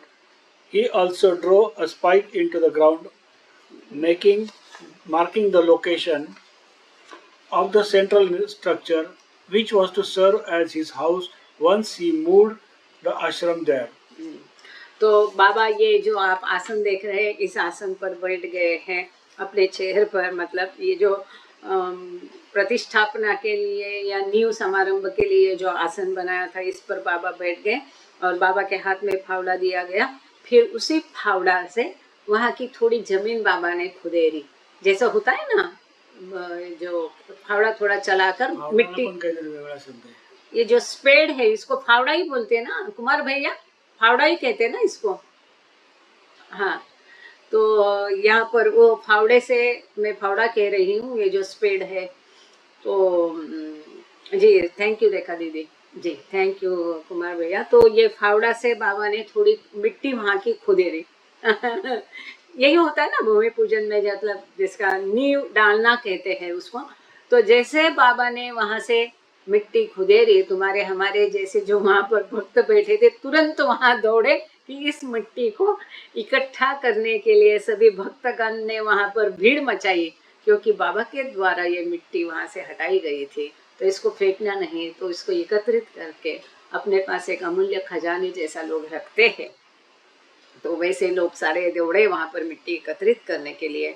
फिर जो central मुख्य स्थान था कि यहाँ पूरा आश्रम यहाँ स्थापित होने वाला था, तो जो बाबा का रूम बनने वाली थी, जहाँ बाबा रहने वाले थे, बाबा का घर बनने वाला था, रूम बनने वाली थी, वो केंद्र स्थानी थी। तो उस पर भी बाबा ने फावड़ा चलाया बाबा के रूम के लिए, जो कि बाद में उनकी रूम करके बनने वाली थी आश्रम वहाँ स्थापित होने के बाद। चमकता है क्या आज भी रूम को? हाँ। Next, the Sampath Iyengar of Madras read out the speech that Baba had composed for the occasion. हाँ, तो इस प्रसंग के लिए बाबा ने स्वयं जो भाषण खुद बनाया था, इसको संपत अय्यंगार है, क्योंकि बाबा तो मौन थे, तो संपत अय्यंगार ने एक बहुत ही सुंदर है। तो अभी हम उम्मीद करते हैं कि हमारे समय में कम से कम ये भाषण हम पढ़े, और उसके पश्चात एक बहुत रहस्यमय घटना बनती है, लेकिन उसको शायद हमको अगली मीटिंग में देखना पड़ेगा। फिलहाल हम भाषण पढ़ रहे हैं बाबा का। The world is at war today. It has engulfed all departments of life, political, economic, social and religious. The instinct of self-preservation, enhanced by fear and uncertainty of the future, is aggressively active in the guise of various pseudonyms and catchwords. Exclusiveness is parading as nationalism, self-interest is known as economics, fanaticism is synonymous with religion, libertinism is looked upon as social and moral freedom, and exploitation is termed politics. तो बहुत सुंदर एक भाषण की तरीके से लिखा हुआ है, तो उसी तरीके से उसको पढ़ेंगे। जब बाबा डिस्कोर्स देते तो बाबा की भाषा अलग होती है, बाबा बात हमसे करते तो अलग होती है, तो भाषण की बाबा की भाषा भाषण जैसी है। तो बाबा कहते हैं कि आज दुनिया युद्ध की स्थिति में है। इसने जीवन के सभी पहलुओं, राजनीतिक, आर्थिक, सामाजिक और धार्मिक को अपनी चपेट में ले लिया है। भविष्य के भय और अनिश्चितता से प्रेरित आत्म संरक्षण की प्रवृत्ति, खुद को बचाने की प्रवृत्ति, विभिन्न नकली या छद्म नामों और आकर्षक शब्दों की आड़ में आक्रामक रूप में सक्रिय है। आक्रामक है, बहाना क्या है? हम खुद को बचा रहे हैं, या भय है, इसके आड़े में ये सारा कारोबार हो रहा है। विशिष्टता को राष्ट्रवाद के रूप में प्रचारित किया जा रहा है, स्वार्थ को अर्थशास्त्र कहा जा रहा है, कट्टरता को धर्म का पर्यायवाची माना जा रहा है, कट्टरतावाद को ही धर्म माना जा रहा है। स्वच्छंदवाद जो है, फ्रीडम, लिबर्टिज्म, तो इसको सामाजिक, हम बहुत लिबरल है, इसको सामाजिकता कहा जा रहा है, और नैतिक स्वतंत्रता माना जा रहा है, इस प्रकार से। और शोषण जो है, एक्सप्लॉइटेशन, शोषण करना, गरीबों का शोषण, कामगारों का शोषण, इसको राजनीति कहा जाता है। क्या हालत है, तो यहाँ पर बाबा कह रहे हैं। This instinct of self-preservation is legitimate and natural in the lower order of life.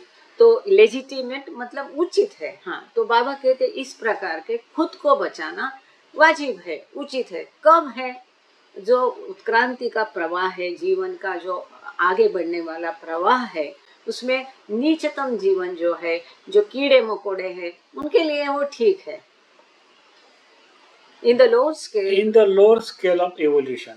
But when मतलब उत्क्रांति की नीचे की अवस्था में ये खुद को बचाने के वाला जो है ठीक है, सेल्फ प्रिजर्वेशन, वो स्वाभाविक है, उचित है। जैसे कि पंछी है, पशु है, कीड़े मकोड़े है, वनस्पति है, उनके लिए ठीक है, हमारे लिए नहीं। But when it expresses itself through man, it makes of himself nothing more than a talking animal, and as such he is yet a long away from deserving the title the best of creation. ये उत्क्रांति की नीची स्थिति में, उपमानव स्थिति में ठीक है, लेकिन मनुष्य के लिए बाबा कहते हैं ये बिल्कुल ठीक नहीं है। इस तरह से मनुष्य खुद को बचाने के चक्कर में ये सारी करेगा कृतियाँ जो भी, ये एक पशु से कम नहीं है। और इसके लिए सही है ना, express itself through man, it makes himself nothing more than a talking. एक चलता फिरता पशु वो उसको बनाएगा, मतलब एक पशु जैसा, हम कहते हैं ना क्या पशु जैसा आचार विचार करता है, बी लाइक ह्यूमन, है ना। तो मानव के, उस मानव से कुछ अलग उम्मीद है। और इसके लिए बाबा कहते हैं he is at a long way from deserving the title. तो इसके लिए निर्मिति के लिए सबसे बेहतर बेस्ट क्या है, मनुष्य है। लेकिन मनुष्य जब पशु जैसा व्यवहार करेगा वो उचित नहीं है।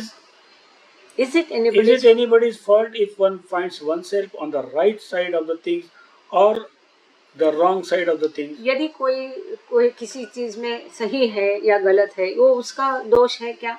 नहीं है।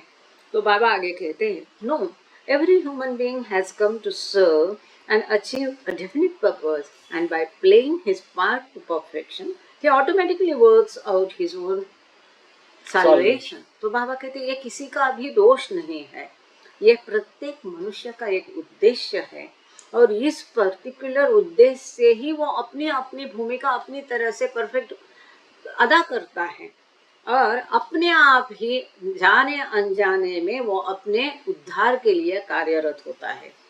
There is this difference, however, लेकिन उसमें फर्क क्या है? In the divine scheme of things, individuals are people who, when instead of progressing higher and onward, are about to lapse into bestiality, it is only suffering that rehabilitates them. तो इस अग्रसर होना है उस अंतिम उद्देश्य के प्रति, लेकिन वैसा नहीं हो कि अगर हम पशुवत आचार करेंगे, पशु गमन करेंगे, पशु जैसा जीवन जिएंगे, तो हम हमारे ऊपर हमारी परेशानियां और बढ़ाते हैं, हमारे उद्देश्य से हम और दूर जाते हैं। तो हमको पशुवत आचार नहीं करना है। खाना पीना सोना और स्वार्थ केवल अपने आप को बचाना नहीं है, बल्कि बाबा कहते हैं स्वयं को दुख में डाल के, स्वयं को इनकन्वीनियंस करके हम दूसरों की मदद करना अपेक्षित है। आगे बाबा कहते हैं, spiritual masters achieve for humanity the same resurrection much more easily and less painfully, not by preaching but by translating into fulfillment the two familiar words self-denial and brotherhood of man, whose very beginning and whose ultimate end is love. मनुष्य के लिए ये स्वयं को त्याग कर दूसरों की मदद करना अपेक्षित है, और इसमें अंततः प्रेम ही ये करेगा। लेकिन इसको हम, अब बहुत सुंदर मैसेज है, बाकी बचा मैसेज हम जल्दबाजी की लेकिन हो नहीं पाया। तो अगले सेशन में ये बाकी बचा हुआ बाबा का भाषण भी देखेंगे और वो नाट्यमय प्रसंग भी देखेंगे। यहाँ पर हमको रुकना पड़ेगा क्योंकि मेरे ख्याल से प्रार्थना का समय हो गया है। Thank you all of you for joining. Thank you Baba. Baba हमारे साथ है ही। तो प्रार्थना के लिए सुरेश वर्मा जी, आज आप प्रेयर करेंगे प्लीज? है सुरेश वर्मा जी उपस्थित? जय बाबा। है ना?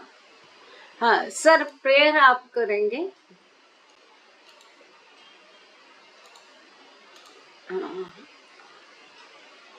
अपना माइक खोल दीजिए। जय बाबा। Thank you. अवतार मेहर बाबा की जय। अवतार मेहर बाबा की जय। अवतार मेहर बाबा की जय। जय बाबा। हे परवरदिगार, सबके राखनहार और सबकी रक्षा करने वाले, तुम्हारा कोई आदि नहीं है और न तुम्हारा कोई अंत है। तुम अद्वैत हो, तुम तुलना से परे हो और तुम्हारा पार कोई नहीं पा सकता है। तुम्हारा कोई रंग और रूप नहीं है, तुम आविर्भाव से रहित हो और तुम गुणातीत हो। तुम अपार हो और अगाध हो, कल्पना और धारणा से परे हो, शाश्वत और नश्वर हो। तुम अखंड हो और दिव्य नेत्रों के सिवाय और किसी भी प्रकार से तुम्हें कोई नहीं देख सकता है।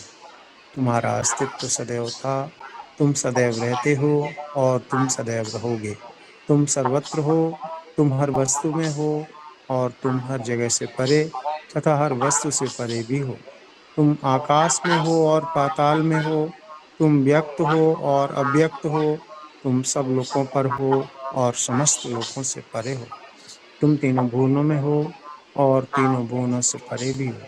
तुम अगोचर हो और स्वतंत्र हो। तुम सृष्टि के रचने वाले हो, स्वामियों के स्वामी हो, समस्त मनों और हृदयों के ज्ञाता हो। तुम सर्वशक्तिमान हो और सर्वव्यापी हो। तुम अनंत ज्ञान हो, अनंत शक्ति हो और अनंत आनंद हो। तुम ज्ञान के महासागर हो, सर्वज्ञ हो, अनंत ज्ञान रखने वाले हो।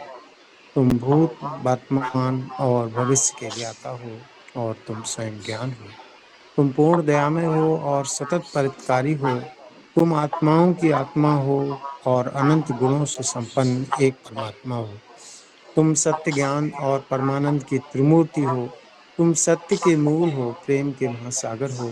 तुम सनातन सत्ता हो, ऊंचों में सबसे ऊंचे हो। तुम प्रभु और परमेश्वर हो। तुम परब्रह्म हो और परात्पर परब्रह्म भी हो। तुम परब्रह्म परमात्मा हो, अल्लाह हो, इलाही हो, यजदान हो, अहूर मज़द हो और प्रियतम ईश्वर हो। तुम्हारा नाम इज़्ज़त अर्थात एक में पूज्य है। हे असीम दया के निधि प्रभुराज, हम अपने सब पापों के लिए पश्चाताप करते हैं। संसार के लिए जो असत्य, अनुचित या गंदा था, हर एक बोले हुए शब्द के लिए जिसे बोलना हमें उचित ना था, और हर एक कर्म के लिए जिसे करना हमें उचित ना था। स्वार्थ से प्रेरित हर एक कर्म, शब्द और विचार के लिए तथा द्वेष प्रेरित हर एक कर्म, शब्द और विचार के लिए हम पश्चाताप करते हैं। विशेषकर हर एक कामुक विचार तथा क्रिया के लिए, ऐसे हर एक वचन के लिए जिसको हमने पूरा नहीं किया, सब असत्य वचनों के लिए और सभी निंदा, पाखंड, दंभ या लोगों के पीछे उनके दोष बताने के लिए हम अनुताप करते हैं। और खासकर दूसरों का नाश करने वाले हर एक कर्म के लिए, दूसरों को दुख देने वाले हर एक शब्द तथा कर्म के लिए तथा दूसरों पर दुख गिरने की इच्छा करने के लिए हम अनुताप करते हैं। हे प्रभुराज, आप हम पर असीम दया करके हमारे किए हुए पापों को क्षमा कीजिए और वैसे ही आपकी मर्जी के अनुसार विचार करने में, बोलने में तथा कार्य करने में जो हमारी असमर्थता सदा रहती आई है, उसको भी क्षमा कीजिए। यही हमारी आपसे प्रार्थना है। प्रियतम परमात्मा, हमारी ऐसी सहायता कर कि हम तुझसे अधिकाधिक प्रेम करें और अधिक और अधिक, और फिर भी उससे भी अधिक प्रेम करें, जब तक कि हम तुझ में मिलकर एक हो जाने के पात्र न बन जाएं। और तू हम सबकी ऐसी सहायता कर कि हम अंत अंत तक बाबा का दामन दृढ़ता से पकड़े रहें। अवतार मेहर बाबा की जय। थैंक यू सर, बहुत बढ़िया, थैंक यू। जय बाबा। आरती अहिंसा है। जय बाबा है ना, अहिंसा। जय बाबा।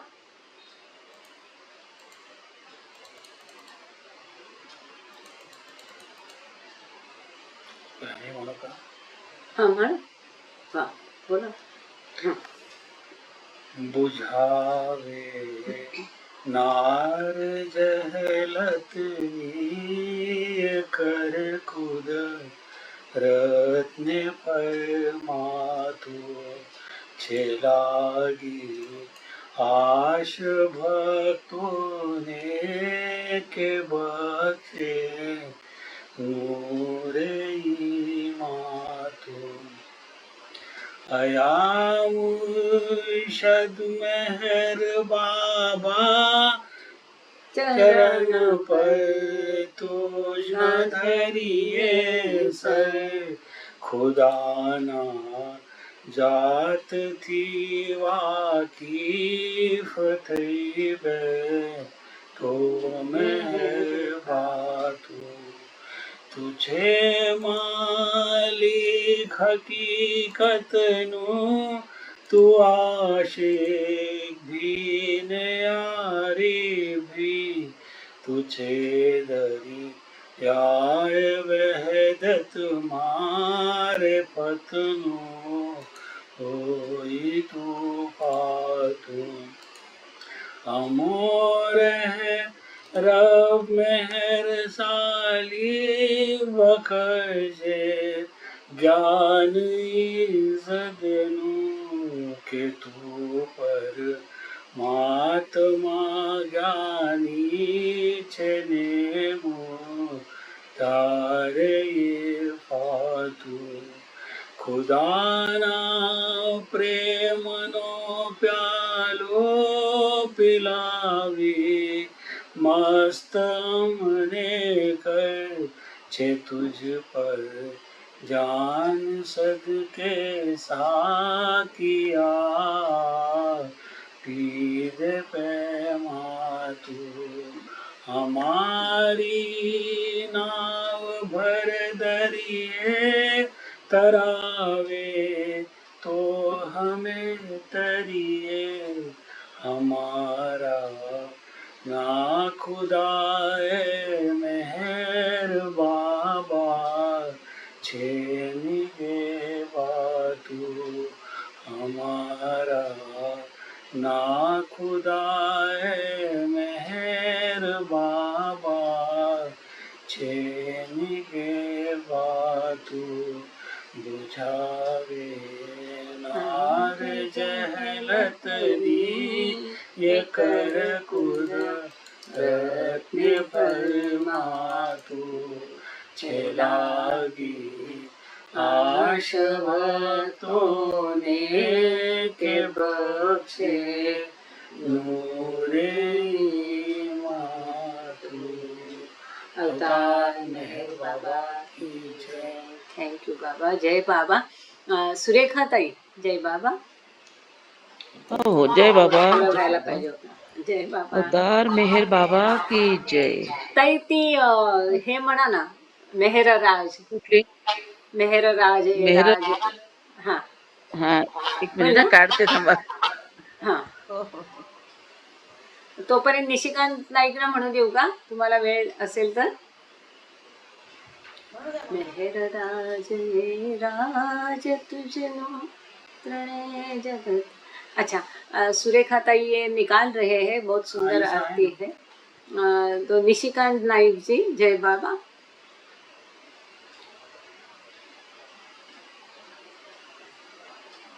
क्या बात है. निशिकांत नाइक भी नहीं ओपन कर रहे. आज अहिंसा भी नहीं ओपन कर रही है. जय बाबा अहिंसा.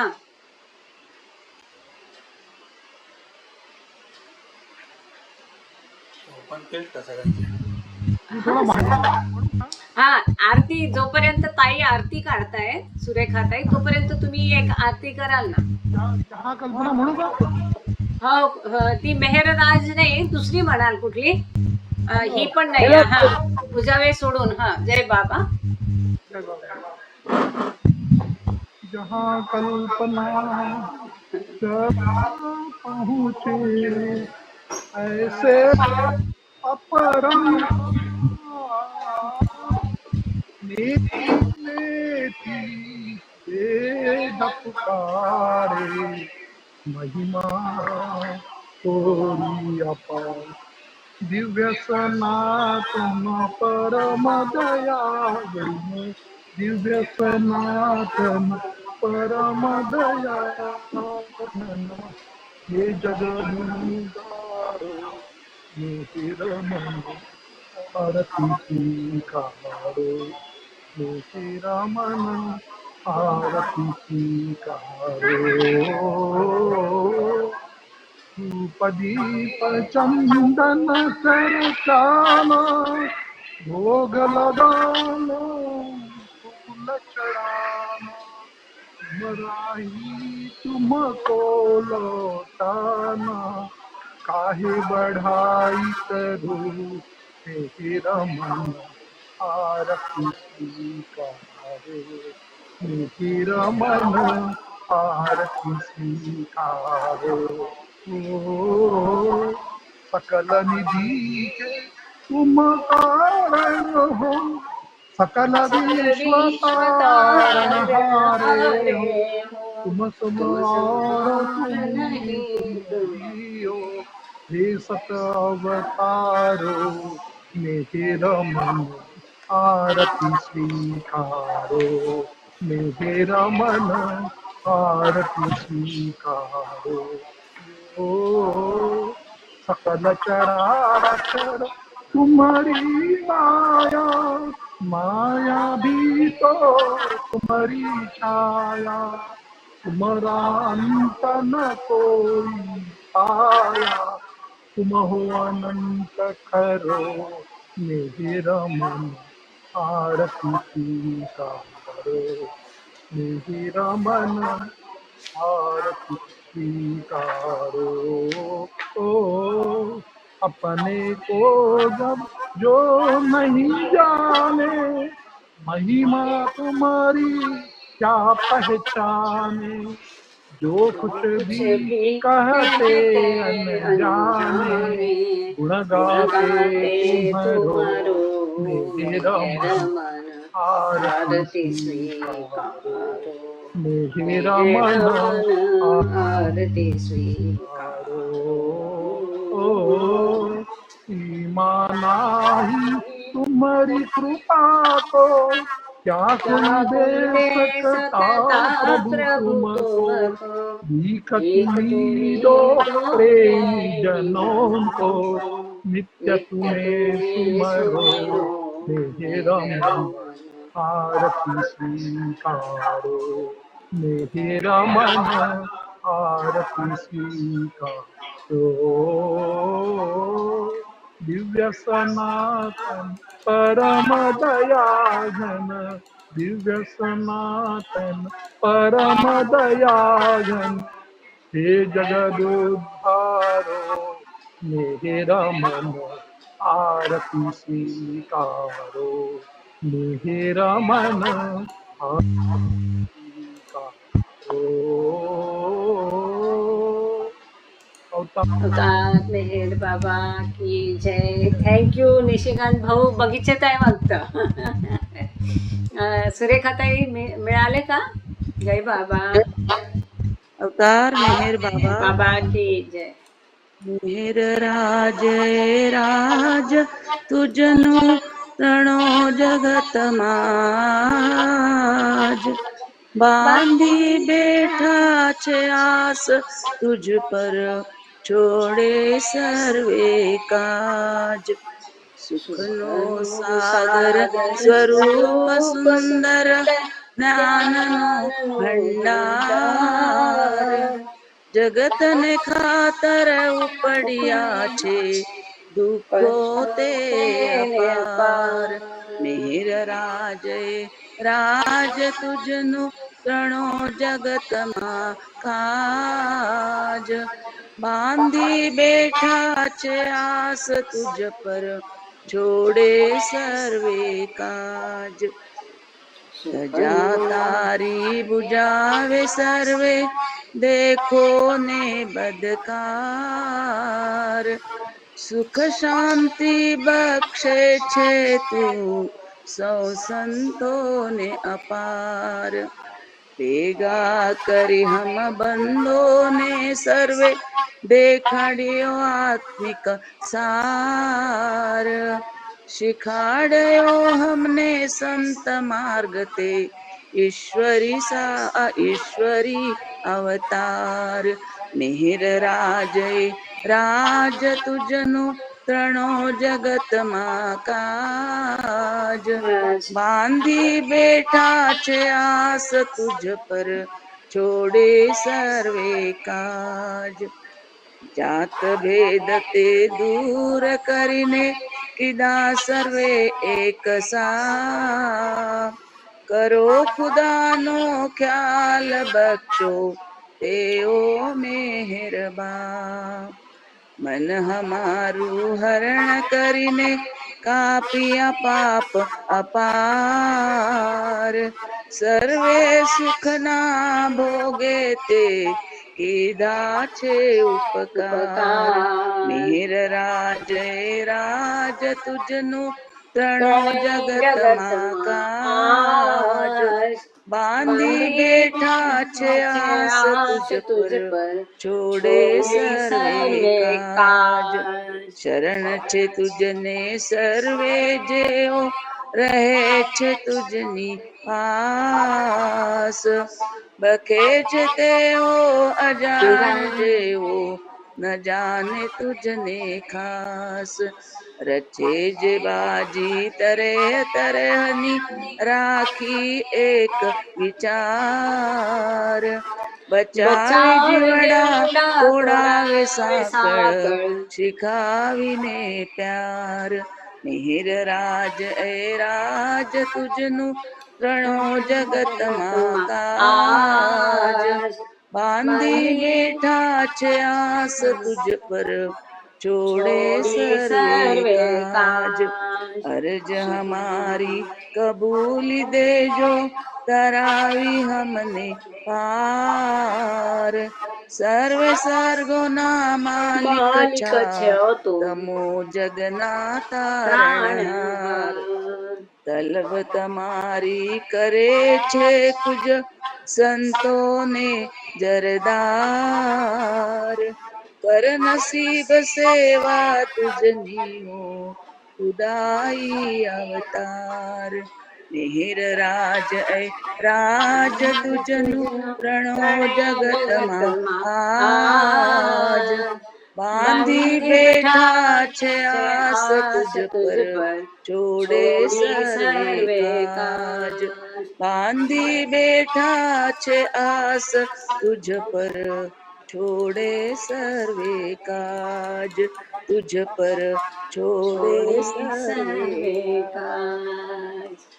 अवतार मेहर बाबा की जय। थैंक यू ताई। जय बाबा। जय बाबा, जय मेहर बाबा। राज राज तुझन त्रणे जगत मां आज। जय बाबा। अभी सब लोग अपना वीडियो ऑडियो खोल के जरा दर्शन दीजिए, है ना? हाँ। जय बाबा। जय बाबा। जय बाबा। सबको जय बाबा। जय बाबा। जय बाबा, जय अवतार मेहर बाबा की जय जय। बाबा। अवतार मेहर बाबा की जय।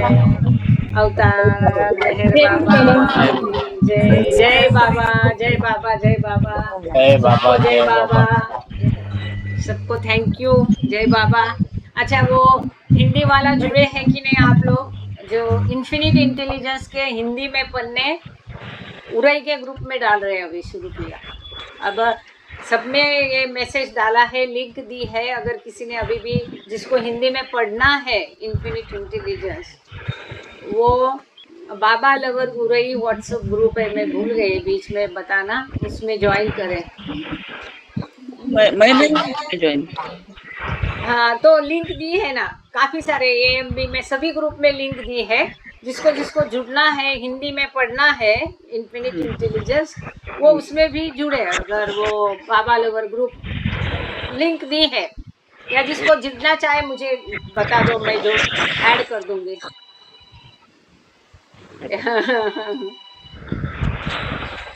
जय बाबा। आरती आपकी अच्छी थी, आप उसका लिरिक्स शेयर करिए ग्रुप पे।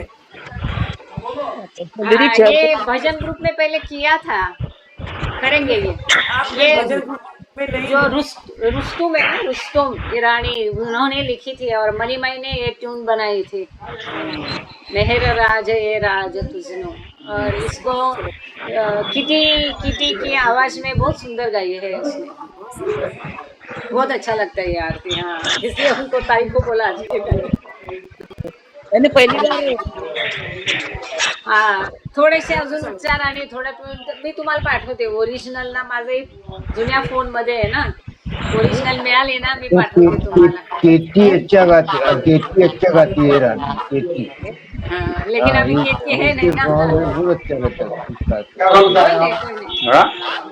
वो अक्सर गाती थी। हाँ, हाँ दिनेश त्रिवेदी।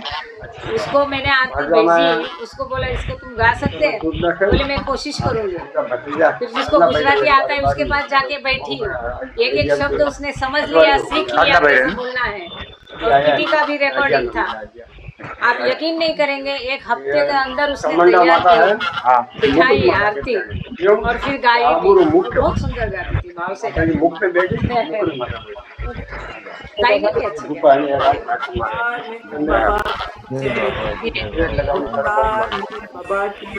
जय मेहर बाबा की सभी को प्रेमपूर्वक जय बाबा।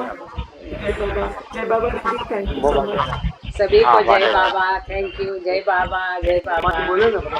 कंक्लूड करते हैं अवतार मेहर बाबा की जय। जालोर में